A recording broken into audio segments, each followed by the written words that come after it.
window stands broken in its frame. Cold wind blows in. The shards face outward.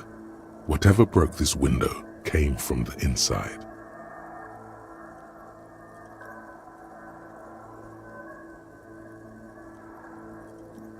A fine web of scarring covers the back of your right hand, but none of it is recent. More likely a projectile than a held object. There are no fragments on the floor from pulling a tool back in after impact. It is too large for a bullet, yet too small for a piece of furniture. You're looking for something heavy and larger than your fist.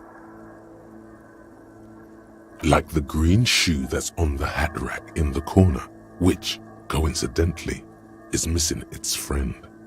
Congratulations, you smashed the window with your own shoe. Now you only have one. If you're lucky, you can still find the other on the balcony outside. The cool wind gushes in. Your toes curl up from the cold.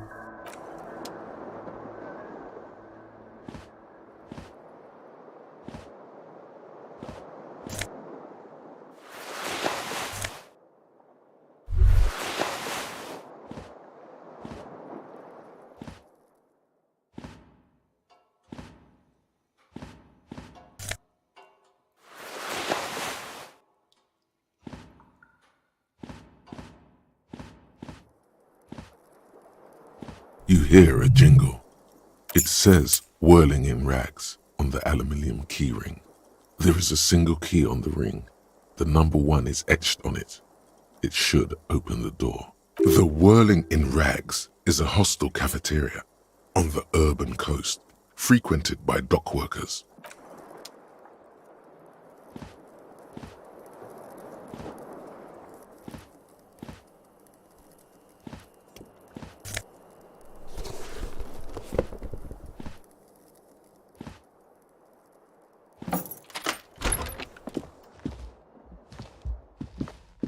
Hello, officer.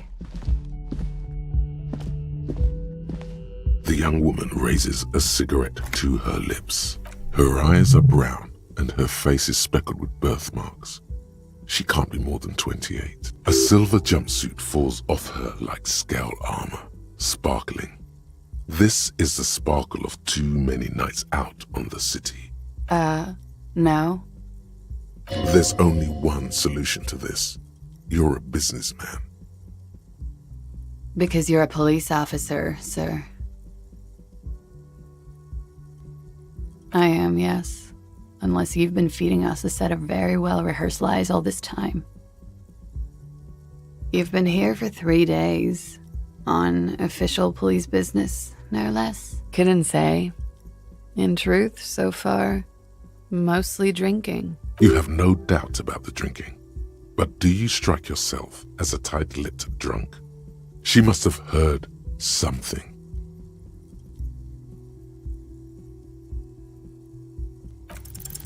Try the expression. Come on, why are you still doing this? Alcohol raises testosterone levels, especially in men. The levels remain elevated after inebriation ends and the pain begins. You seek comfort. It's only natural. She puts out her cigarette.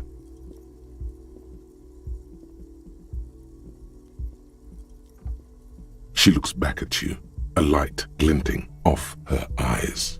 And now, it never stops. Goodbye.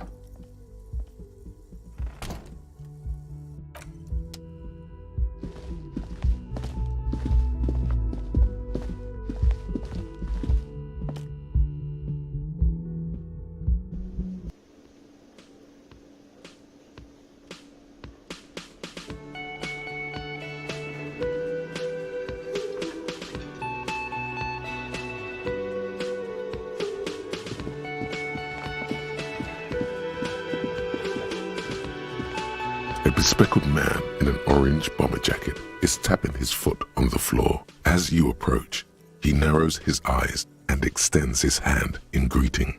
If an assault were launched on this building right now, if the windows came crashing down and the whole world descended upon you, this man would hurl himself in death's way to save you. You are sure of this, but why? Hello, I'm Kim Kitsuragi, Lieutenant, Precinct 57. You must be from the 41st. You realize he's waiting for your name. This is your chance to come up with a really good name for yourself. Get creative. Concentration makes you squint your eyes. Your name should be deep gold and orange. Okay then. It looks like we had a little scheduling error on Sunday. Saturday too, actually. Have you had time to talk to the manager here? What he means is, Then we should ask him for a rundown of the area. Get me up to speed. I understand the scene is out back, right? It also wouldn't hurt to assure him the police are finally here. In full force, I mean. Have you mapped out the initial interviews? Good. But even if you haven't, we'll have time for that after we take a look at the coroner's case. Have you removed the dead body from the tree? So, the body is still in the tree. this is the first time you detect a weariness in the lieutenant's voice. It is obvious he would have preferred for the body to no longer be in the tree. Where it has been hanging for 7 days straight. We should go there as soon as we are done talking to the owner. After you, officer. If you're about to embark on an investigation, shouldn't you have a badge? You mean you don't have a badge? Oh, if you didn't have your badge, then that would be very bad. You would need to report it on my shortwave. But since you do have it, we can go straight to the task at hand. Lieutenant Kitsuragi is now in your party.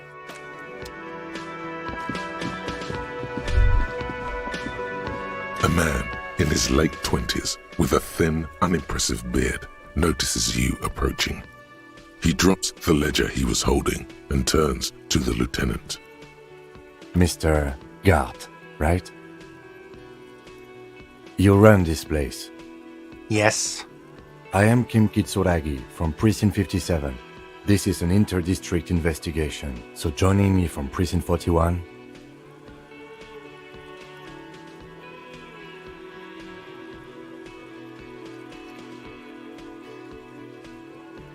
Right. Now, I know it took us a while to arrive at the scene. It also took you a while to call us and report the dead body. It was you who placed the call, yes? No, I only just got here. It was probably Sylvie who called you. She usually works the bar here. I'm only temporarily taking over her duties. Do you have her number? As a matter of fact, I do. You said you just got here. From where? Are you a local? What, of Martinez? No, I live in Jamrock. I only sometimes come here to keep an eye on the place. This is just one of the many cafeterias I manage. But you still know your way around, yes? In case we need directions. Yes, I know where some things are, but as I said, I don't live here. I just used to work here. And I'm not going to start working here again, if that's what you think.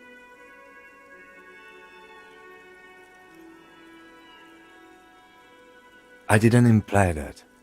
Detective. He probably means this is where you step in and ask your questions. His face expresses profound doubt in your having this. Ask him about the body's location before asking if he killed him. People give up information in the more innocuous questions, which you can later use in the more sinister ones, not vice versa. Behind this building, there's a courtyard. They hoisted him up on a tree there. That's easy. See that door there? First you exit through that. Then, to your right, you should see a big hole in the fence. A really big one. You can get to the courtyard through there. No need for the keys. The hole is big enough for the Franco-Nigerian cavalry to fit through. This man means the heavy cavalry of the innocents Franco-Negro, sweeping over the plains and nations of the enemies of mankind. 5th century style, unified currency and the concept of cool. Came in their wake. They wore lamella and carried guns. But first and foremost, Franco-Nigerian heavy cavalry was really, really wide. That hole in the fence must be enormous. She went away because none of your business. Have they not been telling you you're a cop? Okay, you got me. She went away because of the dead body out back. And because I asked for her number. That's why Sylvie went away. I hope you appreciate that. Thank you.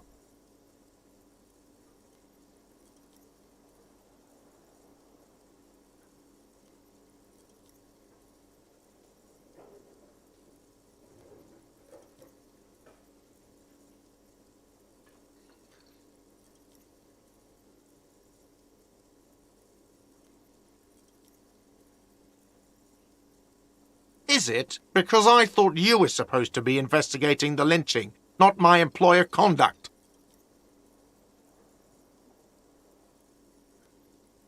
Good for you. Was there something else? I'd like to get back to what I was doing. I don't know who killed him. I'm not the police. That's your job. This is it. He said they hoisted him up on a tree. Who is this they, if he doesn't know? Oh, people are saying it was the union dock workers, that it was a lynching. The locals, the customers, the people who eat here, a lot of dock workers eat here. Sylvie told me everyone knows the dock workers did it. Did the debarders themselves tell her this, or is it a rumor? I don't really know. You'll have to ask her. I would suppose it's because they have nothing better to do. You mean the strike? Yes, the strike. The man they hanged was a security guard for the harbour company, I hear. A mercenary. The unionistas probably thought they'd send a message. What are you, crazy? Of course I didn't kill him! Suddenly you tense up. Blood is being pushed to your muscles. You should hound him on this. Hound him hard, the prey drive says. Oh, thank you. The lieutenant turns the page in the little notebook he's been scribbling in. Let's go. Not so fast. You owe me 130 real. Oh, excuse me. You owe me 130 real. The IIR, or Inter-Isolary Real. Wow, you're a genius. Yes, that's right. Money. You owe this establishment 130 real. Let's see. Another thing you've annihilated is half the bar. You've run a tab of 30 real. Actually, more, but we'll What are you, a philosopher? Money is what grown-up people use to pay for things. Things like... There's a shuffle of nylon as Lieutenant Kitsuragi looks for something in the pockets of his orange bomber. That's cop 4. I haven't offered to pay because I don't have any money either. I'm sorry, but he has to pay. I can't let him stay here any longer if he doesn't. Officer, maybe you're better off working this from home for now. You live in Jamrock, right? I'm sorry I couldn't help more. Good luck.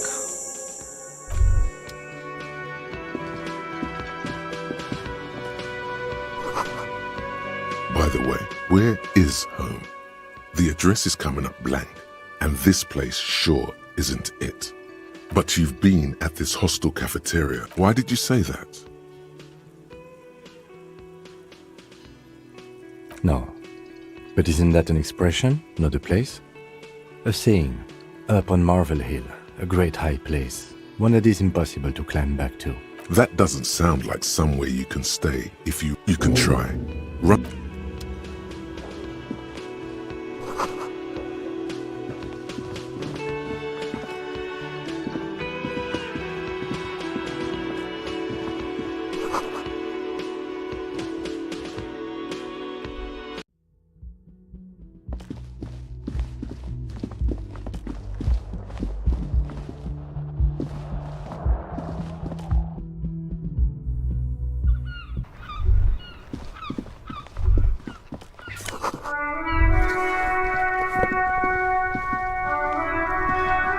There they both are. Two identical shoes, like two baby crocodiles.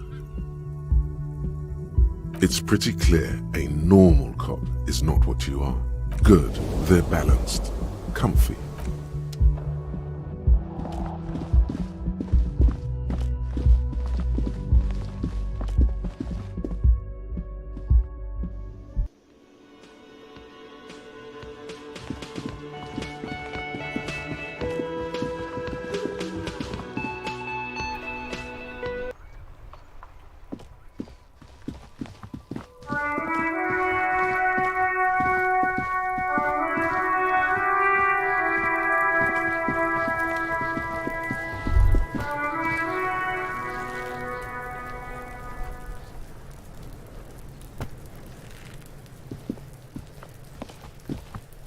The corpse looks at you with bulging white eyes. The face around them does not look human. It's swollen and ready to burst. His lips are fish-like and his tongue like a ball gag in his mouth. You seem to be holding your breath. A cargo belt twists his neck at an unnatural angle. The body below appears stiff. It's letting out an ungodly rot. The smell seeps in, even through your clenched nostrils. Active decay. It's okay to throw up, officer. No one is judging. He's about to blow! Cock's gonna blow, Kuno! There he still is, looking right. The smell is repulsive. It pushes in from your mouth, more instant and more familiar than anything you'd expected.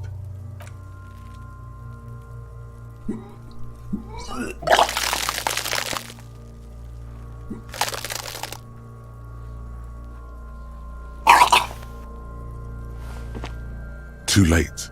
It's impossible to keep in.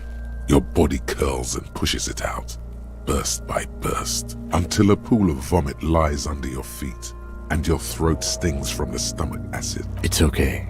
Happens to everyone. Keep it. The hangover is clearly making this worse for you. You could use some ammonia to clear your head. If you can handle the headache, some officers use it to deal with cadaverine odor. I can't handle the headache. It's more likely he can handle the smell, unlike you. There is Frit nearby, east of the hostel. They usually have a small apothecary. If they don't... There's a greenhouse here, and a gardener with a wheelbarrow on the corner of the whirling in rags. If she works here, she might have something for the smell. Pretty clever. Acquiring ammonia will provide a modifier to the white check. Modifiers make checks easier.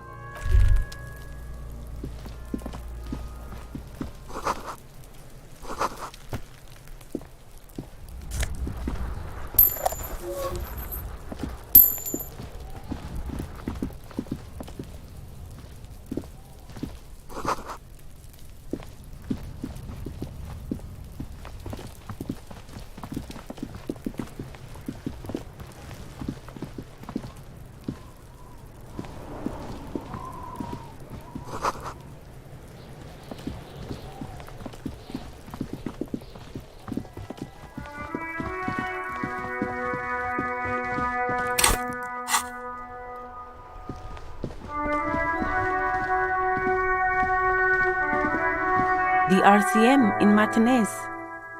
What can I help you with? Of course. What can I help you with? Sure, I'm done with it. Go easy on that stuff. It gave me a terrible headache.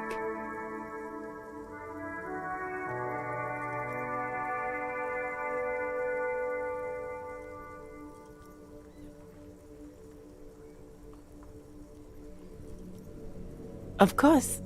I won't hold you back. Her gloves. You get the feeling that you need them. You have a dead body to deal with after all. Sure, keep them. I have another pair. Really? None. Maybe just a tiny bit of annoyance.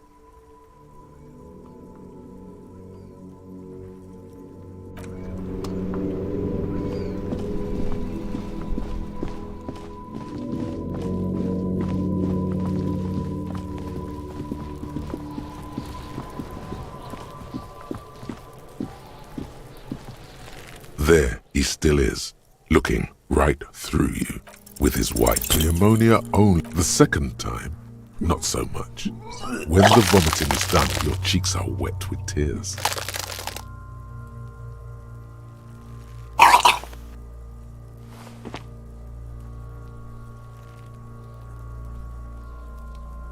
Are you okay, officer? The weight is reassuring, like a crenel on solid fortification. Pat, pat, pat. You're facing tough odds here. You are being weak. This is weakness, and it cannot go on much longer, or you will lose.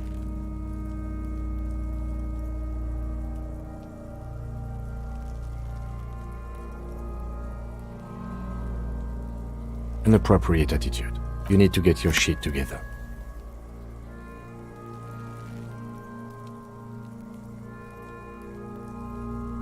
We should go talk to the locals. Find something else to do while the wind changes. It's pretty bad right now. You've gained a thought. When this Give it half an hour. Get yourself together. Then come back and...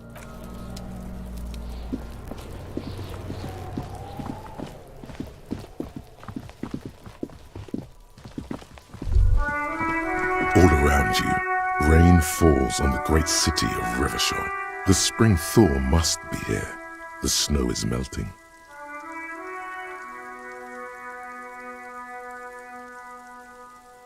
Looking up at the sky, cold water dripping from your hair.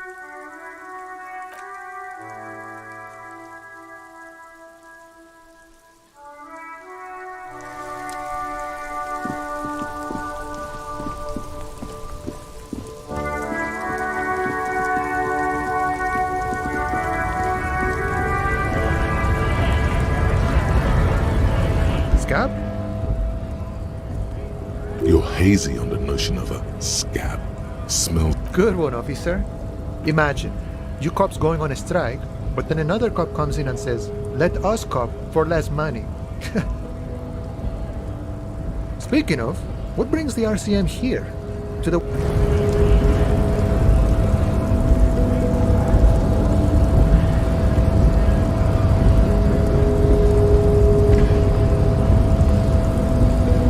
Body betrays your degeneracy. Yeah, Measurehead. His body totally betrays his degeneracy. Don't say anything. Size him up first. Are you admiring my morphophysiology? It must be frightening to stand in the shadow of this racial pinnacle.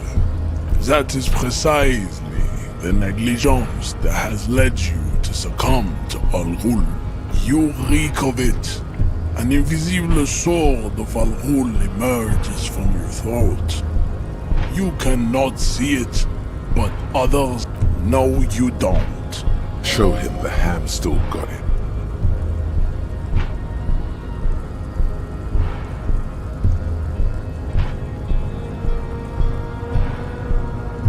Jerking motions, signs of a late-stage neurodegenerative disorder. How far the Occidental haplogroup has fallen. You gave the world eugenics. You will be superseded. Isn't that right, babe? It is, baby, yeah. You know it.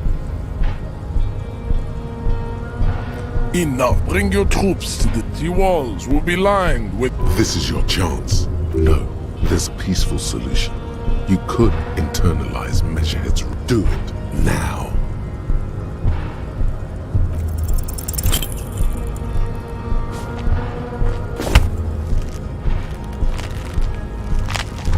How did this happen? Your little fist is in his giant hand, and he's squeezing it. You must be out of your mind, degenerate drunk. Your fist cracks in his hand. The words to the song. Your hand twists in his... Good. Now leave before you humiliate your homoerotic organization any further. Racists are generally not very good at... I am... The drawings are precise and look true to their pseudo-scientific ambitions. One thing, however, It is not entirely free of throwbacks in the phylogenetic tree. The size of the earlobes is not a real craniometric criteria. Everyone knows this. Your earlobes are flawless, Jean-Luc. Yes.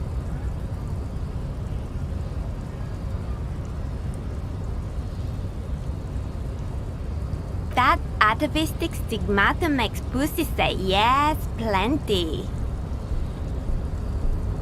Babe, thanks. You have him off guard now. He's preoccupied with his situation with his woman.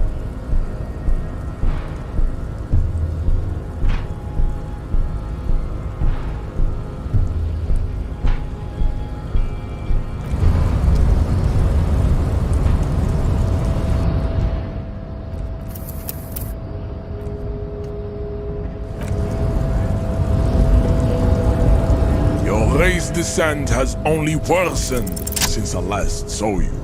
You have really let yourself go. Just like that, instinct took over. A solid strike straight into his throat, into the cartilage.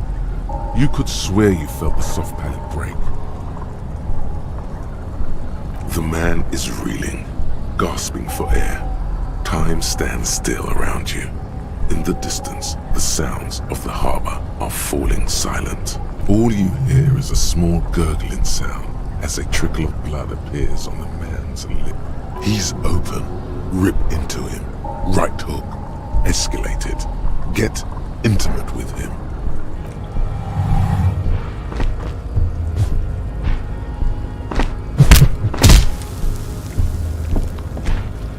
The man lands with a dull thump, like a broken down puppet of muscles and sinew. For a moment, he still tries to keep as you slam your fist on the button. The man collapses entirely, his head rolling to the side. Looks like you're the new measurehead now. Her voice is surprisingly calm. No one is the new measurehead. Let's go before he gets up. The man is still knocked out. He breathes slowly and steadily.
On second glance, someone... It's Let's see what's inside, he thinks. The drawer opens smoothly.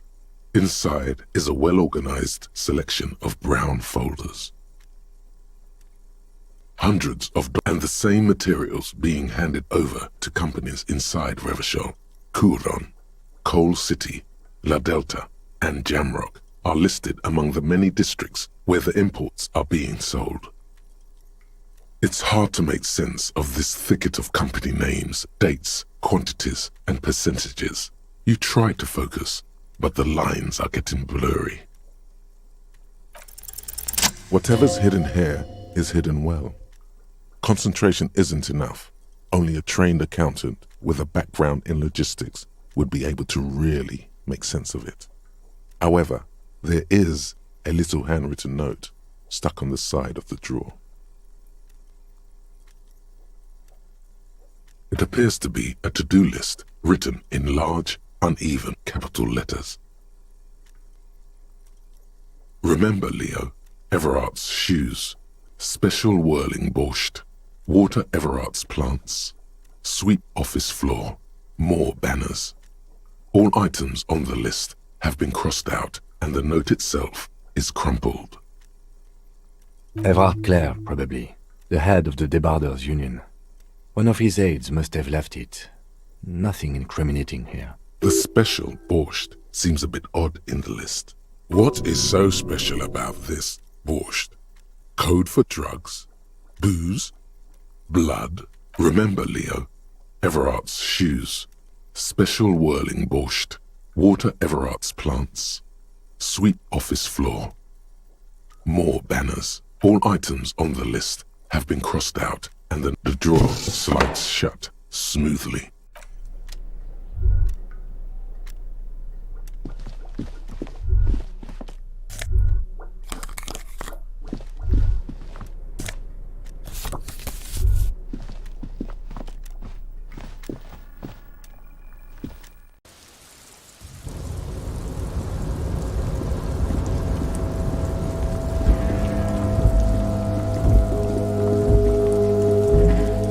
This is the night watchman's booth. The name on the door reads, René Arnaud. If you must. Nothing incriminating catches your eye. It's a black and white photo of a... Why did you take that? Fine, but let's move. I don't want to be seen snooping around here. This is the night...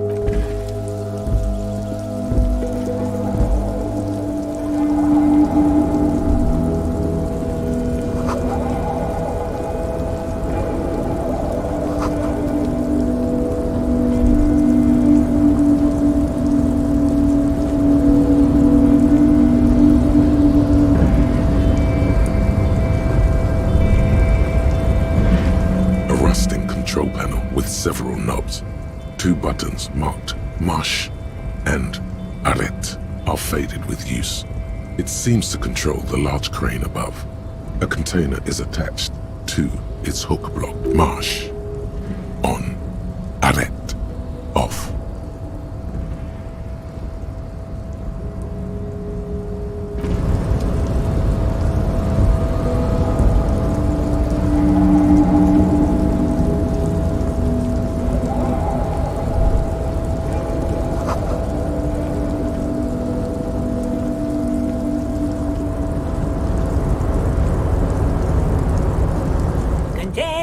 Container, I'll turn you nice and red. The lyrics to this container song are being made up as he goes along. The accent is so thick, it's impossible not to notice he's Ubi, from the vanishing peninsula of Ubisund. Container, used to be Wild Pines. Container, Everard, he looks after everyone. I see you are not a union man, mister. Did you get lost? You're not one of them scabs, are you? I mean, I don't personally mind. Folks is just folks, you know, and folks gotta eat. Just some of the other guys don't look too kindly on the scabbing kind, if you know what I mean, mister. Oh, that one. That should be empty as far as I know. Lots of containers here have nothing in them. They're just waiting to be loaded up.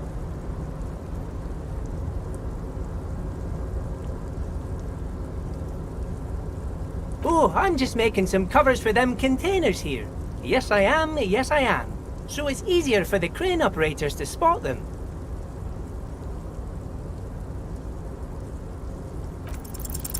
The containers in the yard are green in Wild Pines livery, and the mountains rising behind Leo is all red in Union colors.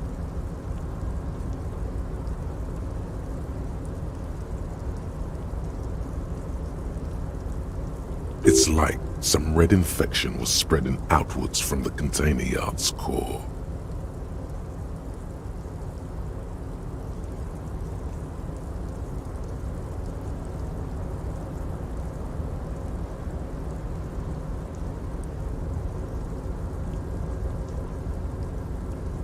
No, not really. Mr. Everett doesn't tell me all the big things. Says I go and tell them to everyone.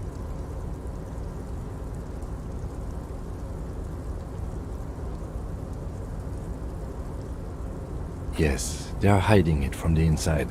All the red containers have the Debarders Union logo on them. Oh, no trouble at all, mister. No trouble at all. Oh, you want Mr. Everett then? He's an awfully nice fellow, he is. Him and his brother are both nice fellows. They've lived their entire lives in this here neighbourhood. Guys like Mr. Everett and Mr. Edgar, his brother, are real good guys. Made Martinez what it is today. Mr. Everett and Mr. Edgar and I went to the same school, we did, when we were boys.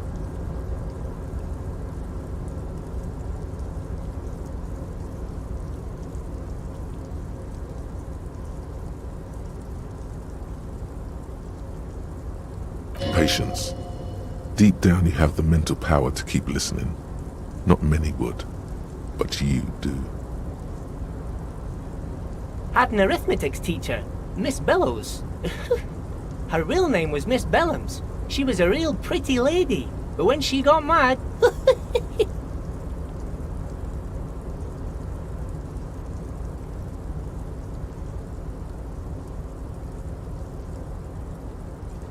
All the boys liked her, if you know what I mean, mister. We used to sneak in her yard in the dark and peek through the window.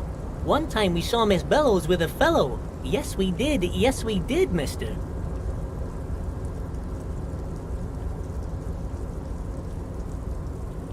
Them was naked too. That's all I got to say about that.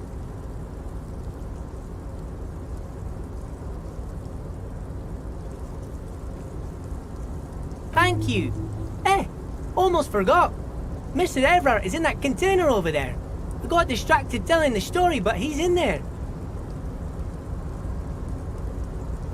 Bye-bye now.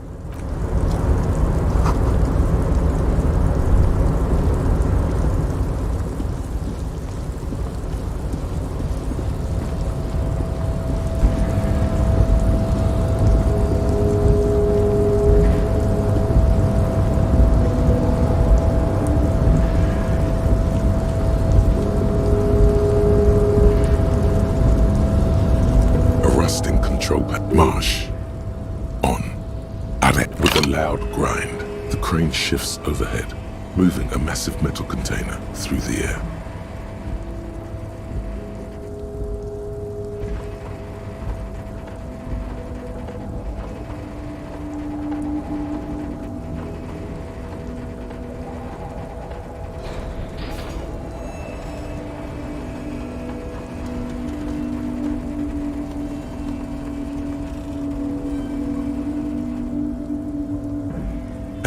With a surprisingly quiet thunk, the crane places the container down. I can't see how that was worth the wreckers, except for seeing the crane in action, which I admit was satisfying.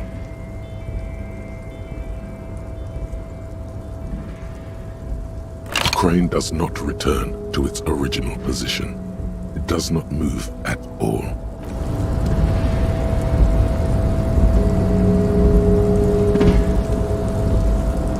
Before you stands a cargo container, just one of many in the yard. You do? Because I don't. There are a million containers here. Why are you fixating on this one? There may very well be, but we are not here to look for that. We are not here to interact with containers. We are here to talk to the Union, right? No reply. You attempt to turn to your left. The lieutenant considers your actions with some puzzlement. Despite the dirt that surrounds and trails you, a beacon of light emerges from deep within you. The door stands silent. Satisfied, detective? Try again. Just like that, you hear a click, then a rattle. Some mechanism unlocks itself inside the door. Ahoy! Come on in! You can't be serious.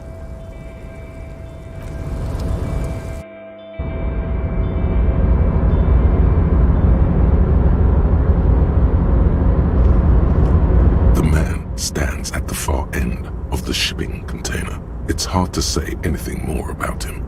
You cannot make out any of his details, but you do feel the overwhelming presence of capital.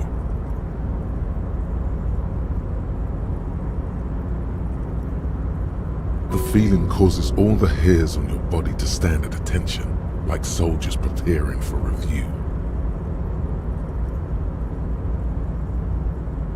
Something's amiss.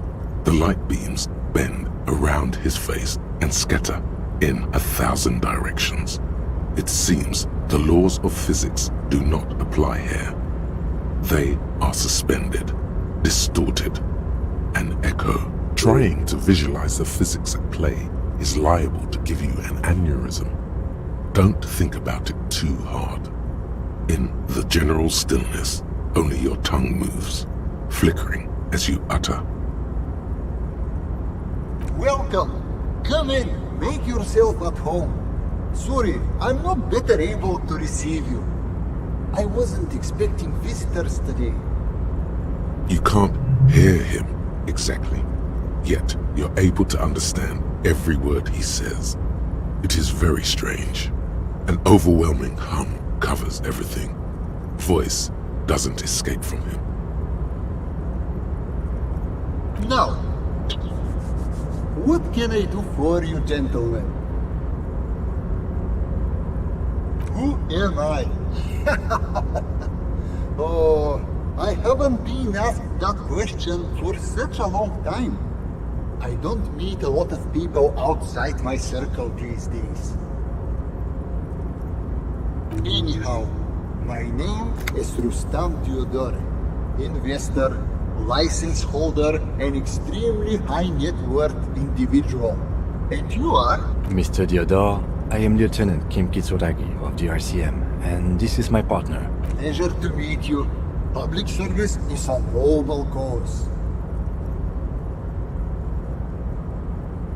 I don't see how it's appropriate for a representative of the law to ask a wealthy person for money.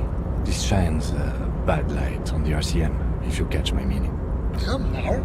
There is not even a cent of corruption here. I'm merely being polite.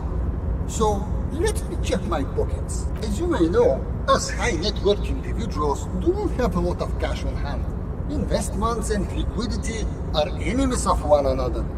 I think they only have coins for coffee machines. Here is 3 real. How much can you get for this? You're welcome. You know, maybe you can make that money grow. Come up with an investment plan. How's that sound? These ultra-liberal types love losing huge sums of money on ludicrous proposals. Ergo, you should come up with a plan that's totally dead in the water.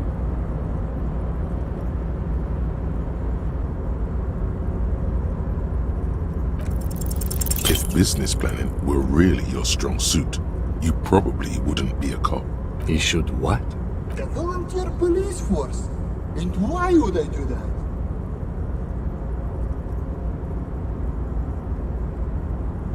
I don't believe in handouts, especially still. The idea of a privatized police force is extremely forward thinking. You could even say it's ultra liberal. Tell me, if you could invest in the RCM, where would you direct your resources? Bigger guns. Large caliber motherfuckers that leave exit wounds the size of grapefruits. Take care of the people who protect the people.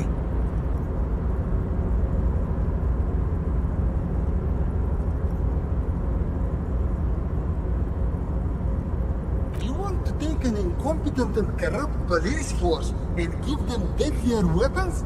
No, that won't work! If I could interject, the RCM's problems are mainly structural. We are hamstrung by a lack of clear lines of authority, and our system of performance reviews strongly disincentivizes inter-precinct cooperation. I think the lieutenant's right. Your problems run much deeper than equipment or funding. The entire org structure of the RCM needs to be redefined. You need a unified chain of command. new metrics for measuring performance that reward real police work. Does that sound right?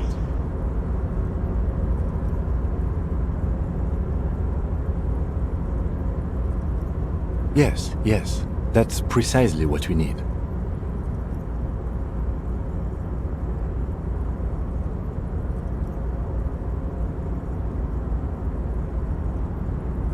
Hell no! Can you not think about investing? The lieutenant's disappointment is palpable. It's like someone just shot his dog. Now, was there anything else I could help you gentlemen with?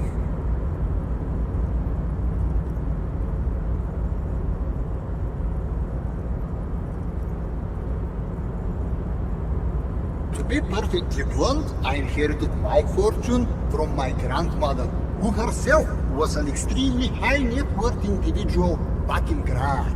All I did was take her fortune and invest it prudently.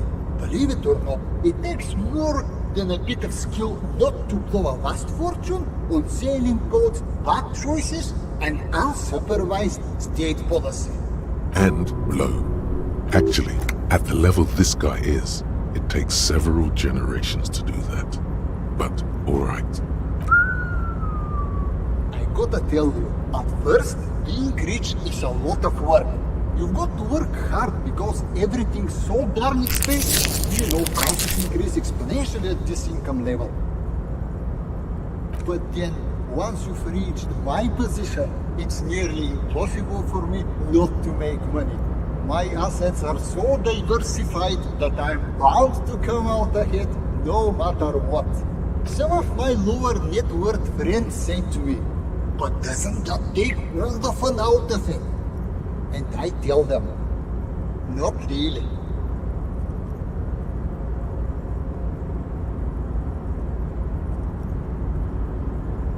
Which one?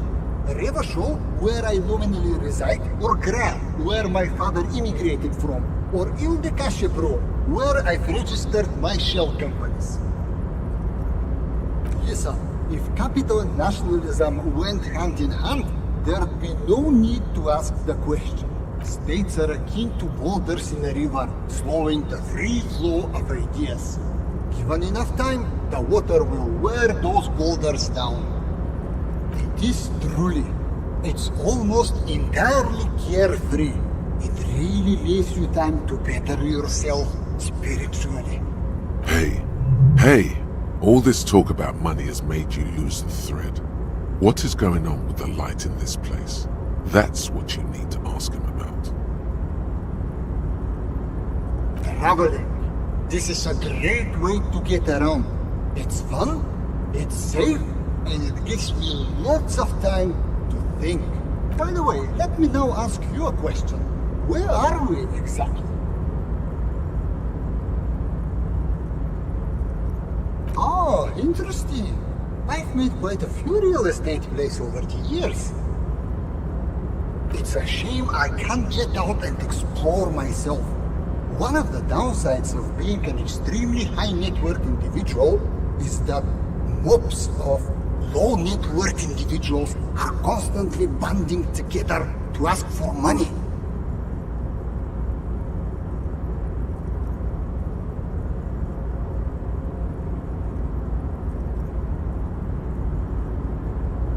There simply aren't enough hours a day to hand out all the handouts. It's like feeding seagulls. There are always more, and they never seem to do anything interesting with it, except more seagulls. Spending money is a matter of desire. I'm sure you agree. I don't have the desire for spending it like that. Smart, you know? It also provides a means to hide from all the targeted advertising we extremely high net worth individuals are constantly subjected to.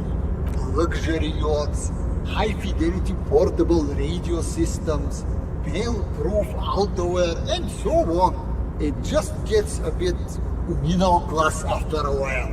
A bit bourgeois.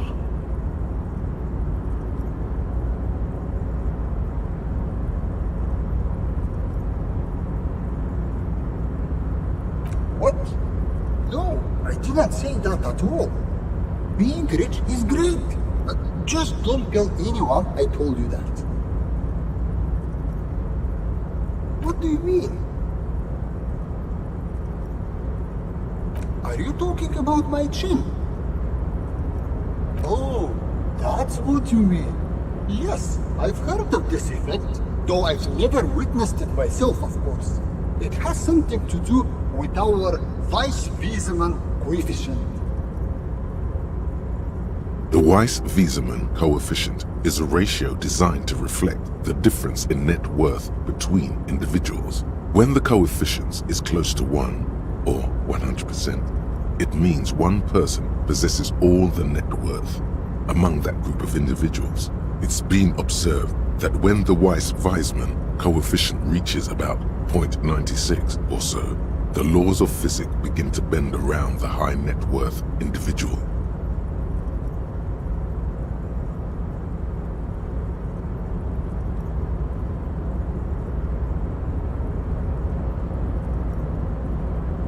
The Weiss-Wiesemann coefficient for you and this individual appears to be 0.9998, repeating. That's not good for you.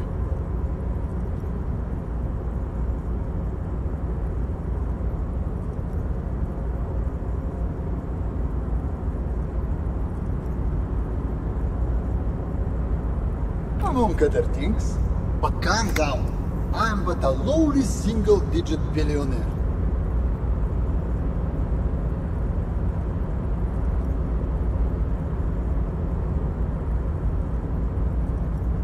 No, not really.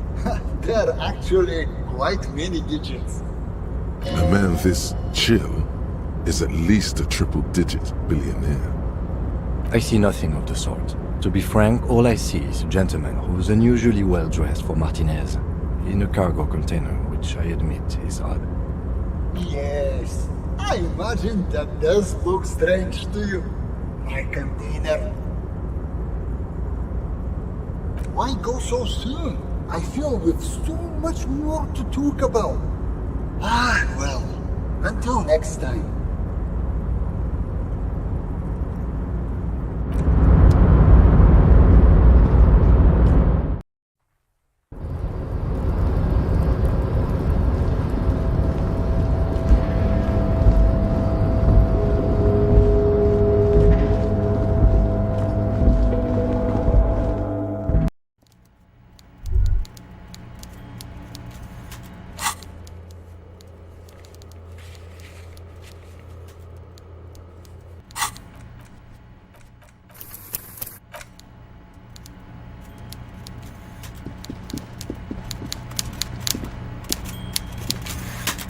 Before you is a walrus of a man seated behind a large desk.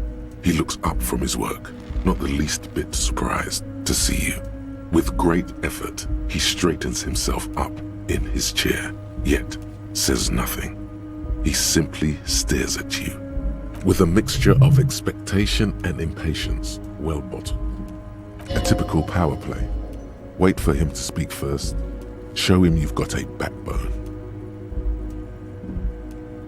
The one good eye of this man fills you up without even flickering. The other, his lazy eye, is constantly moving like a goldfish in a tank, grotesquely magnified by his +6 glasses. Amblyopia, a childhood condition.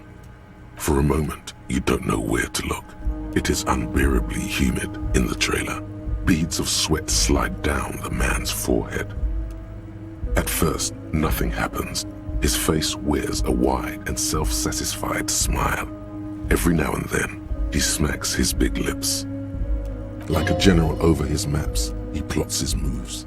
Judging by the way he's licking his chops, it's going to be a good one. So, Mr. Dubois, Mr. Kitsuragi, how nice that you found a moment to pay a visit to the Debardairs Union. I'm Everard Clare, head of this little operation here. Please, have a seat. The folding chair looks like a torture device. Extremely uncomfortable. You go ahead, detective. Whatever he has in store for you, it can't be good, he thinks. I'll do my best. Forget about that. What's with this Dubois stuff? You're getting some seriously bad vibes from that name. Please, Mr. Dubois. He's trying to throw you off your game with this Dubois nonsense. Don't give him the pleasure. Very well, Mr. Dubois. I respect a man with strong convictions. I, too, have convictions. One of which is that I will not engage with any man who won't face me at eye level. Should you find yourself more amenable in the future, I'd gladly resume our conversation. But until then, I'm afraid I must ask you to leave. Don't give up, but don't leave either. You're going to have this conversation on your terms.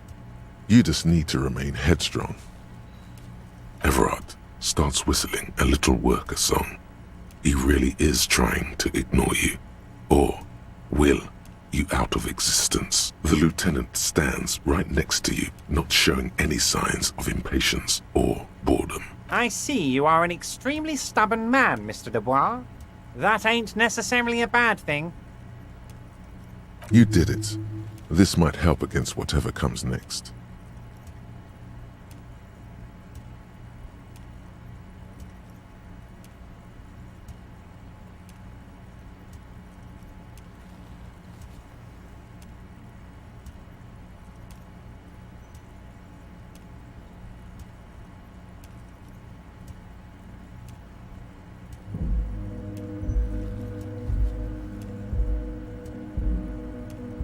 So tell me, how can the head of the Debarders Union help a representative of the Revachol Citizens Militia today? Oh, by the way, I heard you got a rather rude reception from a certain Lawrence Gart.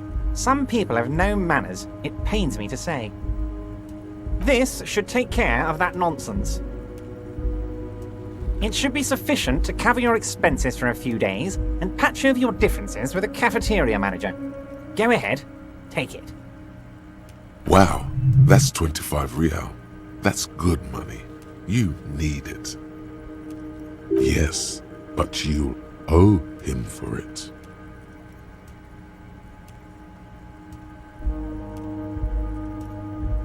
Okay. I respect a man with principles. No handouts, then.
Now, I'd like to set your mind at ease about one other matter. Your lost gun. Let me assure you, Union people are on it as we speak. I've got my best hounds looking for that lost gun. His slug-like lips move, but all you hear is an echo.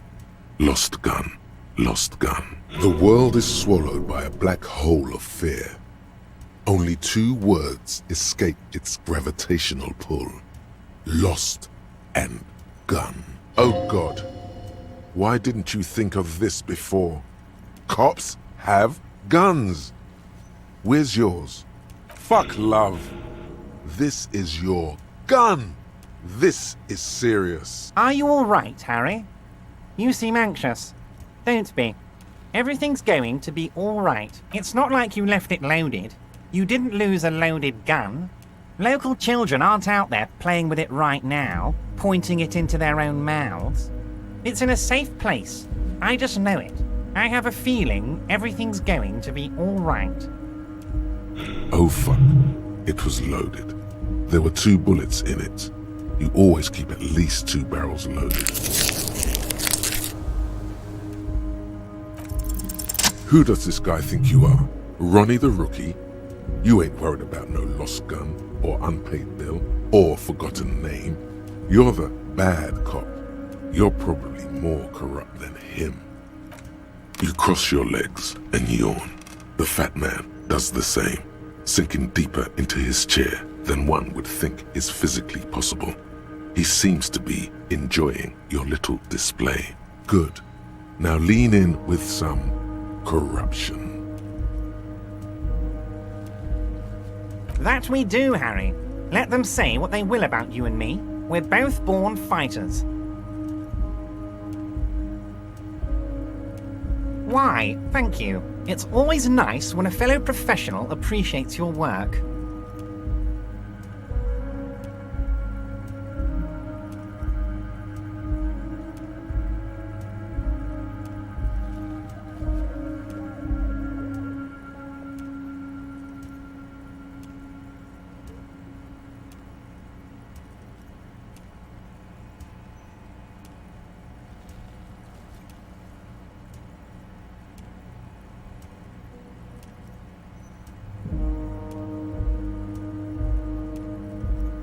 That's it. Now kick back and add a final flourish for dignity.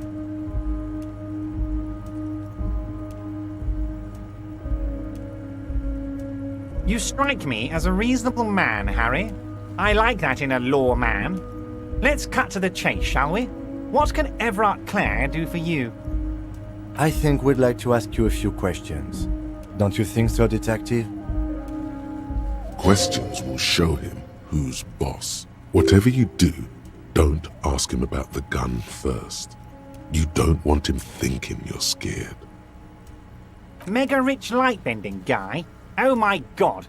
How did that get in there?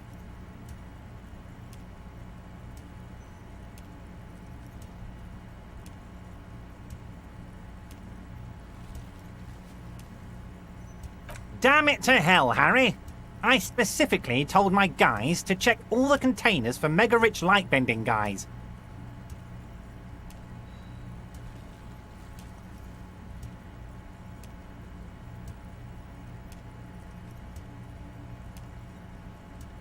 Honestly, Harry, we might be moving all kinds of suspicious things through this harbour, but I won't be caught transporting the lightbending mega-rich. I have a reputation to protect.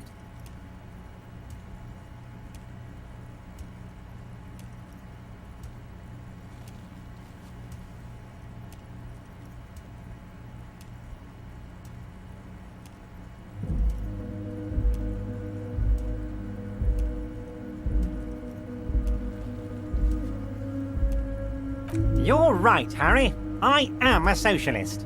I'm going to catch the mega-rich guy inside the container and harvest his energy to power the harbour's fog lights. Ha ha ha!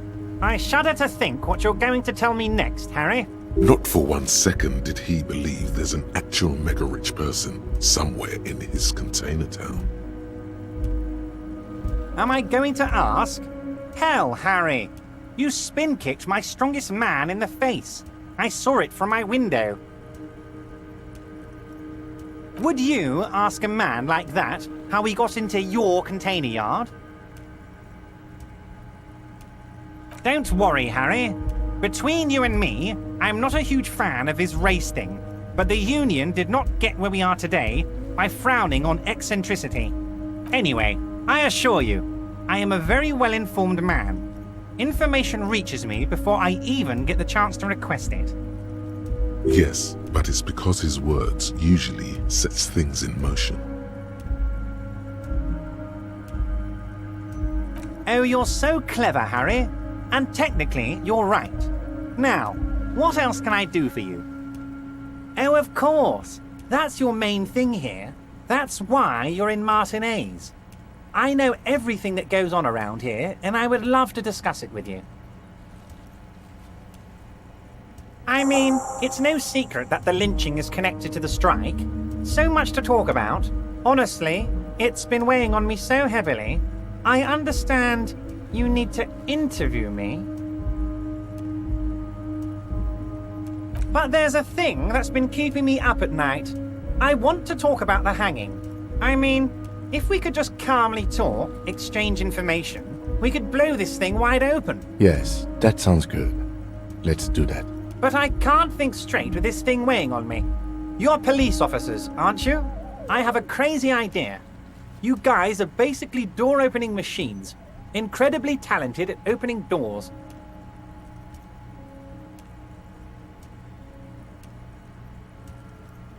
And I'm sure you're going to open this one with flying colors, Harry. This really is very simple, and there's nothing shady about it. An excellent opportunity presents itself, sire. You could win the trust of the arch-liar, pretend to play into his hand. Then, should you wish, bend his efforts towards your own.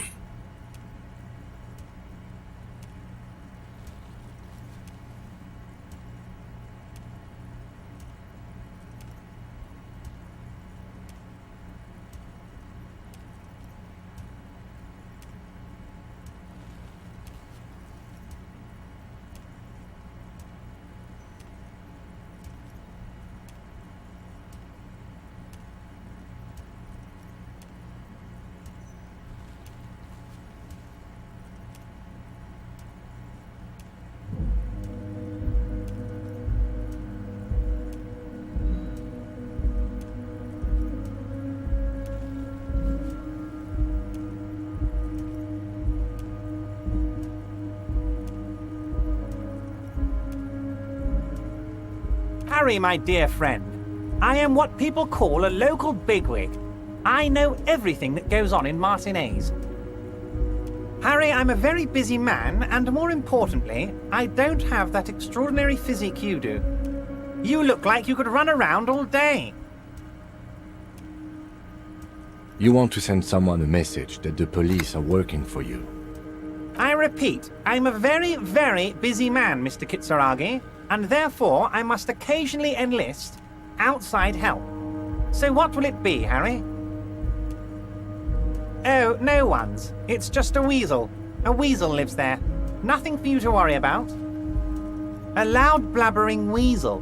When weasels feel no one is watching, they start acting foolishly. Just go there, unlock the door, and leave it open. It's been such a burden on me, Harry. I just want this to be over so I can discuss business with you. Fantastic, my friend. Just let me know when it's done and we can take our friendship to the next level. You can get the key from Manana. He's down by the gates. Manana's like a free agent in the Union. Special operations. Hardened socialist. A real free thinker, too. He'll tell you precisely where the door is. One last thing, Harry. Just open the door. You don't need to go in or anything. I just want that weasel to come home and see the unlocked door.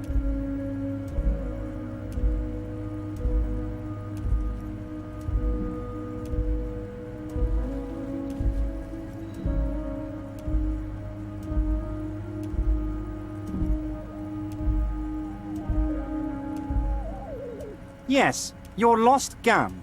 My best men are on it. They're turning every stone, searching every playground, asking kids, grandmas, everyone. Your gun will be found, Harry. Let me assure you of that. It's just a matter of time and effort. The only way to find it seems to be working with him. He might even be holding your gun hostage. Who knows? Only one thing is certain. If you work with him, you're going to get it back. And working with him might be the only way to do it. Harry! I was only trying to be tactful. A lost gun is a dangerous thing. I can't have it around in my neighborhood. Kids could be playing gun roulette with it as we speak. Teenage gangs could be arming themselves. Get a hold of yourself, Harry. I assure you we are working on locating the missing sidearm as well. The lieutenant is concerned about the lost gun and feels that the fact you haven't prioritized looking for it is unfortunate, if inevitable, and doesn't put the RCM in a good light. Excellent, Mr. Kitsuragi. That's excellent news. Looks like we have a friendly gun-finding competition on our hands. Of course, let us dispatch with the formalities. You call me Everard, I call you Harry. My God, so it's true. I didn't want to believe it, but you are a fantastic science fiction amnesiac cop, aren't you? What are the odds of that? I think the odds of that are very low. It might be a good idea to hide your confusion. I mean, see what his game is first. So good to hear that, Harry. Apparently my sources were wrong. However, if you did have a spot of memory trouble, I could help you out with my big fat folder. Words flow like a river of honey from his lips. I guess word has already reached him. No matter. No harm done. Are you trying to tell me you've gotten hold of some of our documents? Mr. Kitsuragi, would you mind? Me and Harry are talking about his lost identity right now. Asking too many questions will make you look weak. You should maybe focus on the folder. Don't just jump to the folder. That's not smart. Shows you're on the edge. Do some probing first. Oh, Harry. You are the most regular, traditional, by-the-book law official imaginable. Of course you're not, Harry. You're my special boy. Big friend of the Union. This is very non-ordinary. But of course, Harry. Your precinct is the 41st and you live in Jamrock. You're a Jamrock boy. A long way from home, but that's okay. He doesn't really seem to know any more about it. Ah, this? My friends in your organization gave it to me, Harry. This translates into, haha, you guys are so corrupt. I find that very suspicious. May I have a look? I'm afraid this is meant for Union eyes only, Mr. Kitsuragi. I'm sure you understand. Please continue, Harry. Family? Harry, you're not a family man. There's not one peep of family in here. Unless you think you're a family man. Do you strike yourself as a family man, Harry? Well, yes. I'm sure you're going to make one little boy or a girl very happy and proud one day, Harry. As you look at the folder, Everard covers it with his hand and pets it. He's hiding it from you because it's not a real RCM folder. It's just another one of those brown folders you saw in the file cabinet. Okay, Harry, you got me. This is from the Census Bureau, not the RCM. Those Census Bureau people are absolutely corrupt. You should do something about them. He got the name from the Census Bureau, and everything else from your actions here in Martinez. Yes, Mr. Kitsuragi from the Census Bureau. Like I said, now I'm actually a very busy man. So is there anything else I can do for you, Harry? That means he doesn't really know anything about you. A pity. The mystery of you will have to remain a mystery for the time being. Yes, that's what I said. Try to keep up, okay? Let's move on. Wait. You need this to get in and out through the gate. Here, you're one of us now. A real red and white Union man. Take care, Harry.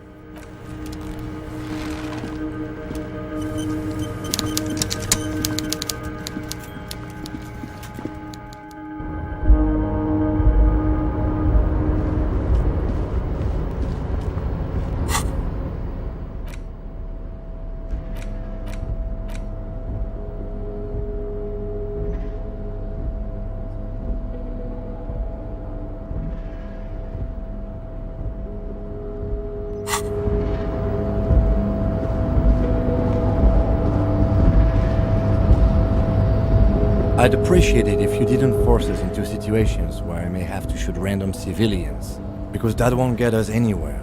I'm not even sure the one bullet my chamber holds would even prick that Hulk. Let's think of something else. No. You should do it again. It's the last thing he'll be expecting.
The small, wrinkled woman does not greet you.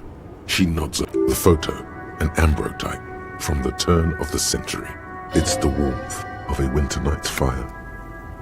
No response, wherever this woman is. Your words, nothing. Her smile, no. This one is a monster in disguise. Wait. She's just a distracted old woman. Better to leave her alone. Why?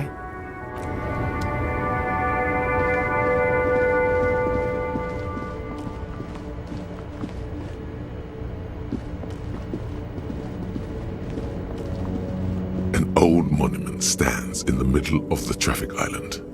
A silver plaque on the statue's pedestal reads, "I am Philip III, the Squanderer, the greatest of the Philippian kings of Revachol." Not a good track record of mental health in that family. What did he do? You have no idea what you did a week ago. High above you, the king stands.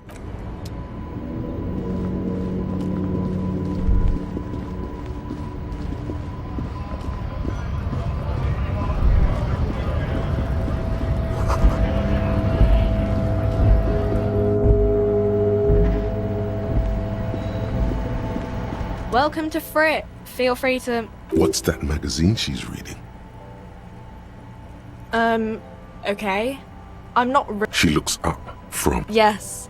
What we have is there, in the medicine cabinet. I don't really know anything. I mean, I know it's there, but... Uh-huh. A small cabinet. Their logo is the... Just ask me if you need anything from St. Baptiste.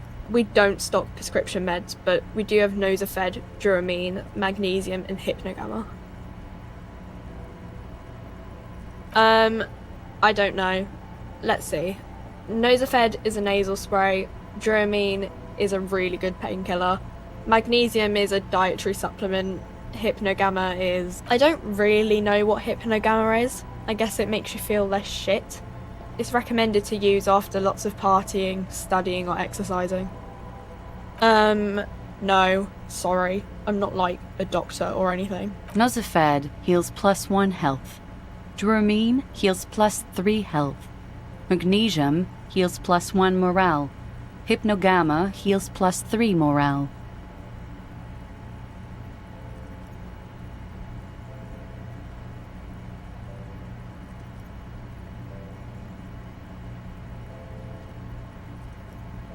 Okay, here. I hope St. Baptiste makes you feel better or something. St. Baptiste, you know, the pharmaceuticals company. St. Baptiste Pharmaceuticals, the one that sells... She is right. Saint Baptiste, the company.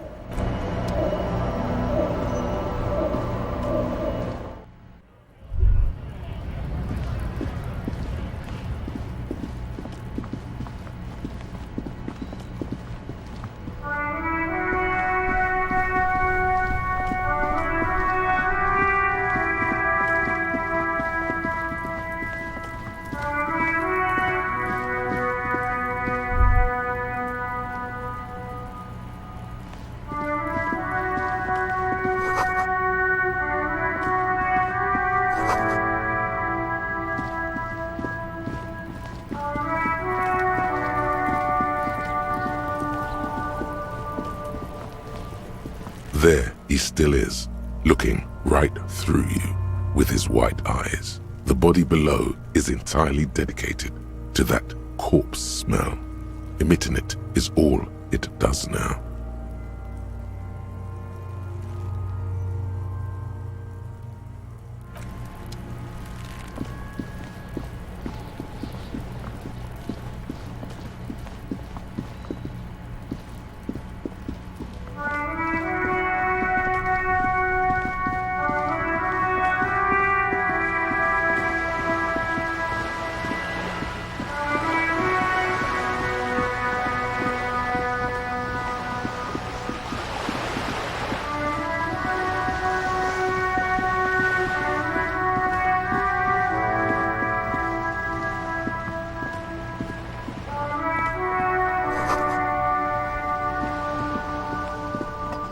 A sturdy metal door guards the southwest entrance to the apartment. The door rattles against your knuckle. The door rattles again, but this time you hear an elderly woman's voice calling out from inside. Stop banging on the door! I'm not letting any more strangers inside. The police? Everyone knows the police don't come round here. No. I'll go check the backyard door. Madame! There is no reply.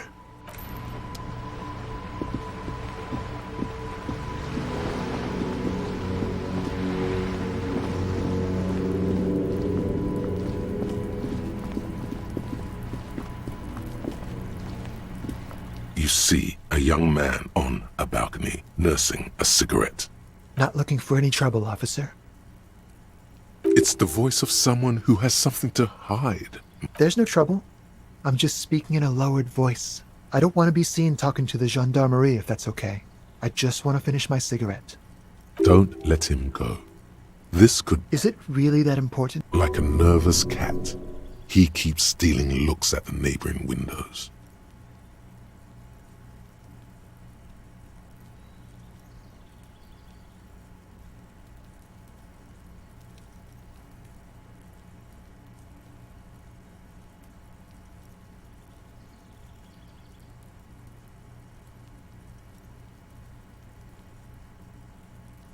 All right, but make it quick. Once I finish this cigarette, I have to run.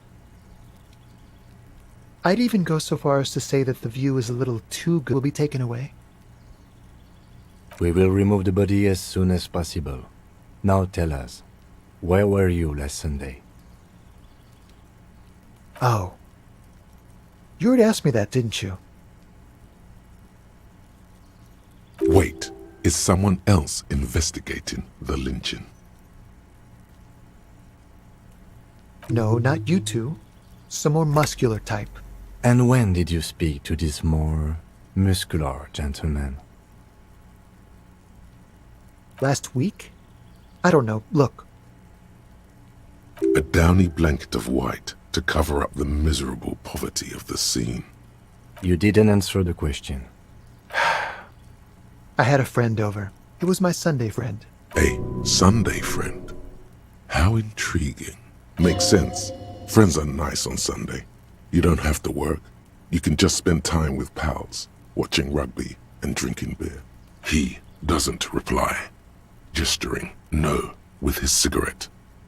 Under the grey sky, snow continues to pile on the... Someone hides behind a curtain. Those windows have eyes, and those eyes are watching, spying on you three. My name? My name is Martin Martinez. That's definitely not his real name. No, of course not. Could you please lower your voice? Ask him again. And I really need to finish this cigarette. No. We won't. Now, if you'll excuse me, I really need to get going. This isn't the place or time for questions. Who knows who might be watching from the distance, hidden behind the curtains? For a moment, the man on the balcony seems almost vulnerable. Something moves in the depths of his feline eyes. Compassion and a hint of understanding. There's snow gathering on his hair and on his shoulders. A speckle of white against the purple that hangs loose on his slender frame. I am sorry, but I really don't have the information you're looking for. But his hand lingers, as though gesturing towards a stone placed right next to the front door. It's a sign. Good luck with the investigation.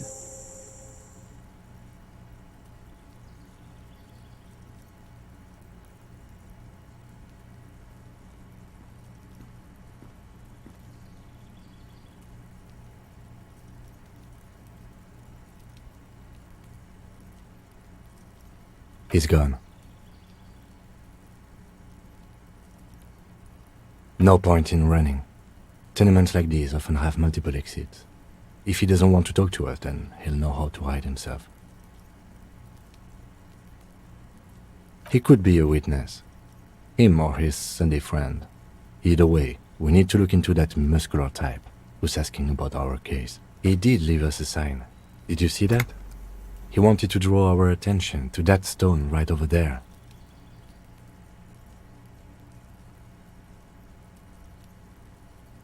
If we find a way inside the building, we can ask around for his apartment.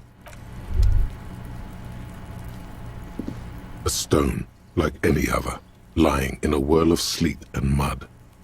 Maybe there's a key beneath it, rusty from the dirt. This must be for the front door.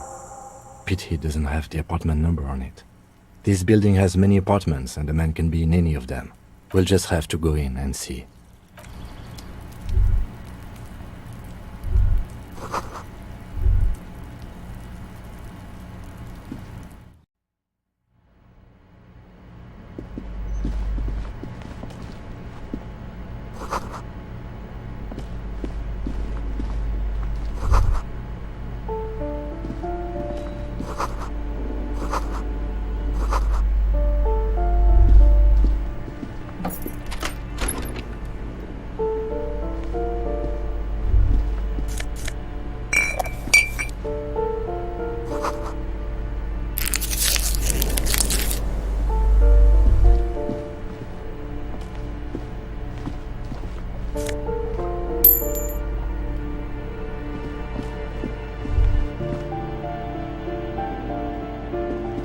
Yes?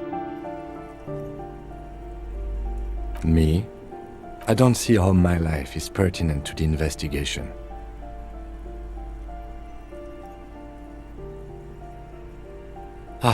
If you insist. What do you want to know? That's because I'm half Seolite, or quarter. My father's father was from Seoul. So was my grandmother, but from my mother's side. It's not an interesting topic.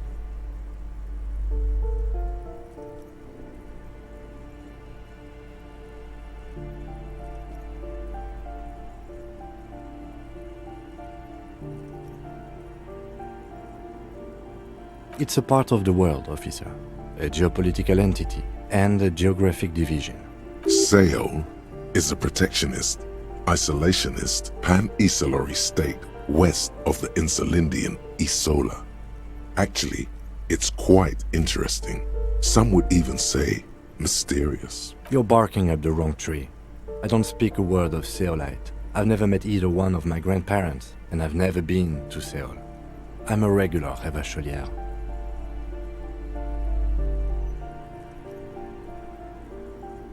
A point of pride to him.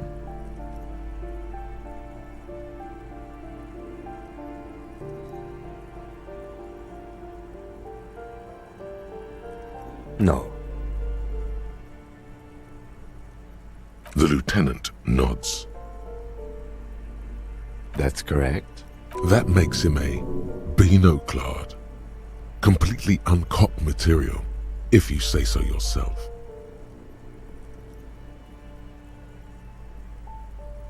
I can assure you, detective, that I've passed all the required physical exams within the last year. Can you say the same? You may not remember taking any little tests. but you're strong as a goddamn ox. Anyone can see that. The thing is, the RCM employs relatively few oxen. It's clear that what the lieutenant may lack in musculature, he makes up for in other ways.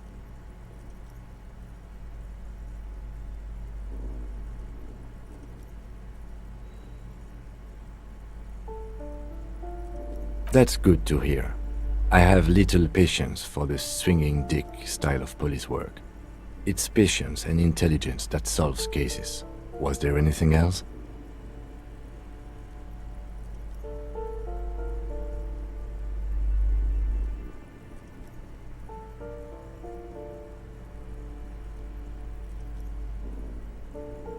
What do you mean? I have no idea what you're talking about. The lieutenant's conceptualization skills must be rather rudimentary. The lieutenant is a police officer of the old school. His concerns are material and extrinsic. But this isn't an old school case.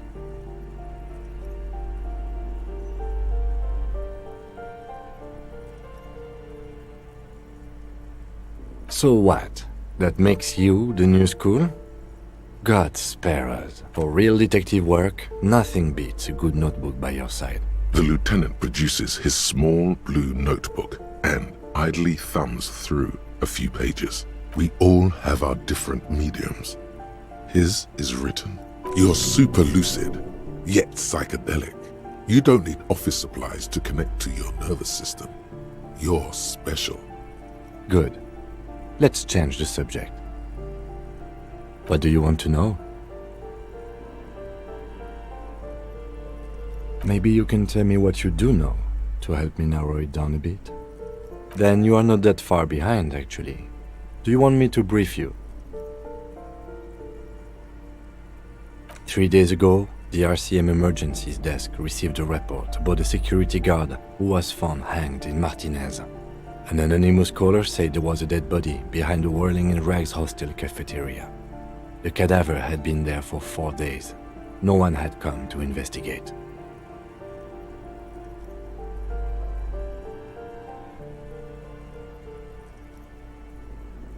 During that time, the victim had been stripped of his belongings. The caller did not identify him, but used the word lynching. There is an ongoing labor dispute between the local dock workers and the logistics company Wild Pines. I was told we should approach the death as part of this dispute. A security guard or worker of some sort hired by Wild Pines. This was just hearsay from Martinez, of course. We need to find out the truth. They didn't identify themselves in any way. The tone was muffled using a device of some sort. The desk could identify neither the caller's age nor sex. There's a strong prejudice against involving the RCM in what's seen as union matters. The dock workers' union is the de facto police in Martinez. Now it appears they've started executing too. We cannot allow that.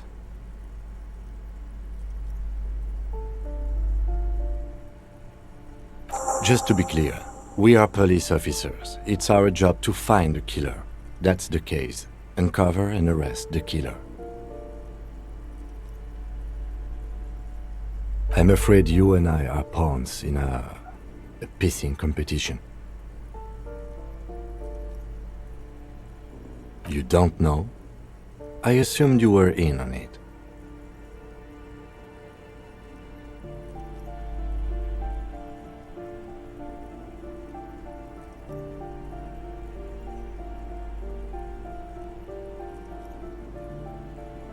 It's just stupidity. We shouldn't waste any more time on it.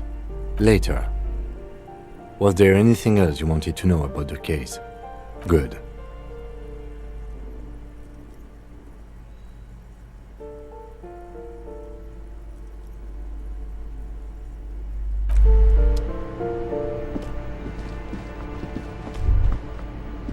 Yes?